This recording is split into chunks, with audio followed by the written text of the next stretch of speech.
Mes chers Gaulois, sachez que nos vidéos sont sourcées. Pour cela, je vous invite à cliquer et à regarder les liens sous cette vidéo. Dans une note publiée il y a quelques jours, l'organisme de réflexion France Stratégie fait une proposition pour que l'État puisse réduire sa dette, et vous connaissez la dette, 3 000 milliards, eh bien l'État devrait devenir copropriétaire de la totalité des terrains construits en France. Alors, attention, c'est pas une loi, c'est pas encore une proposition de loi, c'est un organisme de réflexion France Stratégie qui est lié, attention, au Premier ministre, à Matignon. Eh bien, qu'est-ce qu'il dit? Eh ben, allez, il n'y a pas assez d'impôts. Cette année, la récolte a été très mauvaise, alors il faut payer le double.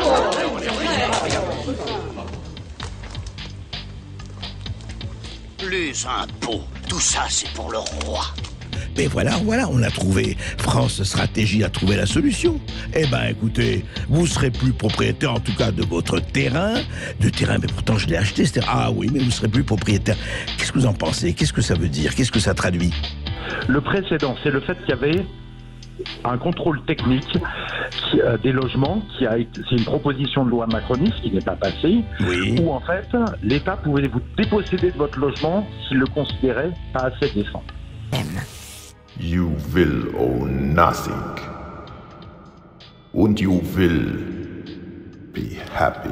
Voilà. D'accord. Et derrière, il vous le relouer, vous payez des loyers alors que vous êtes propriétaire. Donc c'était une spoliation. Ouais. Ça vient aussi, après, vous avez remarqué, André, c'est l'interdiction à la location des logements qui ne sont pas assez bien isolés. Logements taqués. Ah oui.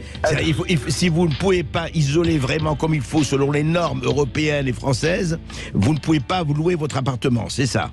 Et bientôt pas le vendre. Alors, ça, sur les normes, c'est vraiment pas dans les cartons.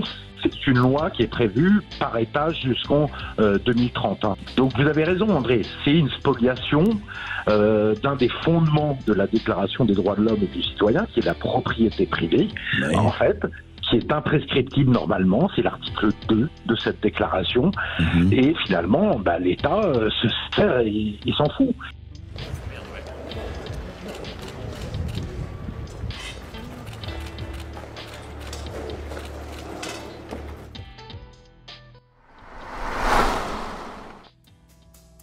Alors expliquez-nous Nicolas, 2 députés ont rendu hier un rapport sur les zones à faible émission, c'est-à-dire les villes qui vont bientôt interdire les véhicules les plus polluants. Le rapport nous apprend que presque la moitié des Français vont être concernés par ces interdictions. D'ici 2025, c'est-à-dire à peine dans plus de 2 ans, toutes les agglomérations de plus de 150 000 habitants devront avoir mis en place cette ZFE, une zone à faible émission, c'est-à-dire donc une interdiction de rouler pour les véhicules les plus polluants. Et en 2025, ce sont donc 44% des Français qui n'auront plus le droit d'utiliser une vieille voiture dans leur propre ville. Plus on est pauvre, plus on roule avec un véhicule polluant et plus il est difficile d'en changer. Presque 40% des ménages les plus modestes ont une voiture classée critère 4 ou 5, contre seulement 10% des plus riches. C'est normal. Les pauvres, c'est fait pour être très pauvres et les riches, très riches. Alors, automobile, on a décidé, encore que l'Allemagne a l'air maintenant d'hésiter. La Belgique aussi. La Belgique aussi, l'Italie aussi. Mais enfin, en principe, en 2035, il n'y aura plus que des voitures électriques. Sauf pour les ultra riches qui peuvent se payer des belles Ferrari. Ah oui, il paraît que les Ferrari... Le luxe touche pas. Exactement.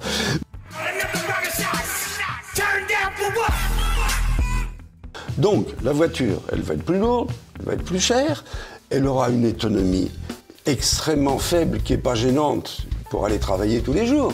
Et si vous voulez aller au l'autre bout de la France, et en particulier les jours de grand départ, vous ne pourrez pas les recharger sur autoroute. C'est ce qui se passe aux États-Unis, c'est pas moi qui le dis, c'est M. Elon Musk.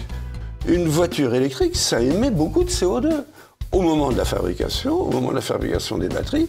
Et puis, dans un pays comme l'Allemagne, qui n'est pas loin, plus de la moitié de l'électricité est fabriquée avec du charbon. De combien de tonnes de cobalt il faudra pour alimenter les voitures de Monsieur Tout-le-Monde en Europe, en Occident, enfin dans tous les pays qui sont concernés par les dictats du GIEC? Il y a une impossibilité aussi, là. Actuellement, les voitures électriques, c'est 1% du parc mondial. Entre 1% et 100%, c'est évident qu'il y aura beaucoup de différences. Donc, c'est une impossibilité qui s'ajoute aux autres. Et vous mentionnez les pauvres gamins d'Afrique, eux, on les prive d'électricité Parce qu'on leur dit, oh là là, ne faites surtout pas de centrales électriques à charbon, même s'ils ont du charbon. Hein, on leur interdit. Et pendant ce temps-là, ils meurent, parce que la mortalité elle est beaucoup plus élevée dans ces pays-là, en partie parce qu'ils n'ont pas d'énergie et pas d'électricité. Mais les gamins du centre de l'Afrique, le GIEC, ils s'en tapent complètement en fait. Comment verdir l'économie française? Elisabeth Borne a dévoilé hier son plan d'action pour le climat. Le but, réduire de 50% les émissions de gaz à effet de serre de la France d'ici 2050. Qu'est-ce qu'on retient? Je vais retenir 3 choses. D'abord que le gros des efforts, les 2/3 des efforts seront demandés à 3 secteurs, le bâtiment, l'industrie et les transports. Par exemple, pour le bâtiment, 8 millions de tonnes de CO2 en moins en arrêtant le chauffage au fioul. 8 millions de tonnes de CO2 au moins en chauffant moins au gaz et 4 millions de tonnes en faisant des mesures de sobriété, d'économie individuelle. Qui va payer? Alors, clairement, dans le rapport, on en retire deux payeurs principaux, la dette et les riches. Voilà. Parce que, donc la dette et l'impôt. Et puis il y a une troisième piste qui est évoquée, pourquoi pas réduire la dépense fiscale. C'est quoi, réduire une dépense fiscale? C'est monter les impôts. Les impôts, tout ça c'est pour le roi. What percent of our atmosphere is CO2? Take your best guess. You don't have to be accurate. All down the line. Repeat that question. What percent of our atmosphere is CO2, carbon dioxide? Wild guess, it's okay. About 5%. 5? I'll just follow you then. We'll go 7. That's my favorite number. I'll see their 5 and suggest that we know that transportation causes 49% of CO2, so that's why we're all working on energy transition. All right. So what number do you think it is? 5. 5? How about you? I didn't hear you, Mr. Dreher. 7. 7. Do you have one, Mr. Boyd? So we got a 5, 7. This Price is Right. 8. I'm going to hit the high end. Because all we hear is climate change, CO2, CO2. I heard a couple of you on the panel saying you're looking to change your vehicles to electric, even though we don't have the electric grid. The answer is 0.04%. Not 1%, not 0.5%. It's 0.04%. And it's gone up from 0.03 over the last couple decades. This is what we're being all contorted into doing, is this tiny change in CO2. If we get below 0.02, plant life starts dying off.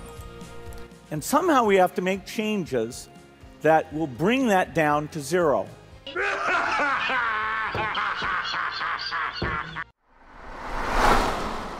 Des rivières à sec, des villages assoiffés, alors que l'approvisionnement en eau est de plus en plus incertain, la France affronte un nouvel été de sécheresse. Pour les particuliers, Emmanuel Macron souhaite la mise en place de la tarification progressive de l'eau. Baptiste Morin, qu'est-ce que ça va changer ?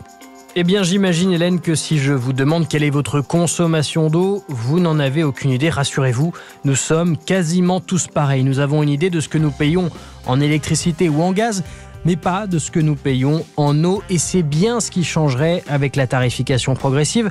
Chacun aurait son compteur et paierait donc en fonction de son niveau de consommation. J'ai vidé l'arrosoir, le fond de ma bouilloire, donnez-moi de l'eau.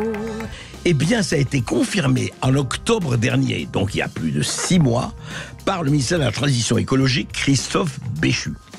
Qu'est-ce qu'il a dit à l'Assemblée? Il a dit oui, il y a eu des rencontres au sommet de l'État pour discuter de la possibilité d'échanger de l'eau douce française contre des hydrocarbures étrangers. Et paraît-il, voilà, on l'a fait déjà, c'est commencé, les porteurs de projets, il y a eu mars et juin dernier, il y a eu des réunions. Et en fait, qu'est-ce que ça signifie? On a demandé au sénateur Alain Houpert. Bonjour Alain Houpert, vous êtes avec nous. Ça a été révélé par Marianne et par une question d'actualité à l'Assemblée nationale. C'est 19 tankers de 200 000 m3 par jour qui partiraient de Fos-sur-Mer et 48 tankers de 80 000 m3 qui partiraient de Martigues. Et 4 par jour, vous dites? Par jour. Par jour. Et 4 milliards de mètres cubes, c'est la consommation annuelle des Français. Non. Et souvenez-vous de Christophe Béchu, la semaine dernière, au Sénat, qui parlait justement de la future sécheresse. Nous sommes en manque d'eau le GIEC, effectivement, a titré son dernier rapport, qui a confirmé encore l'an dernier, le réchauffement s'accélère. Et quand on regarde la courbe de la température terrestre, je ne sais pas si on peut la montrer maintenant, depuis 2015, depuis le dernier rapport du GIEC, la température de la Terre a baissé. Alors, évidemment, quand on dit ça, les gens disent « mais vous délirez ». Oui, c'est pas moi qui le dis, c'est les satellites, c'est les réseaux d'observation, c'est les réseaux d'observation qui alimentent le GIEC. Et donc le GIEC sait parfaitement que la température depuis 2015 a tendance à baisser. Et il affirme, il écrit le contraire, dans un domaine où cette autorité officielle, émanation des Nations Unies, ment effrontément. Le réchauffement climatique, si réchauffement il y a, parce qu'il y a quand même 32 000 chercheurs qui ont signé un manifeste pour dire qu'ils n'étaient absolument pas d'accord avec ce qu'on nous disait sur le réchauffement climatique. Mais ça, évidemment, on n'en entend pas parler.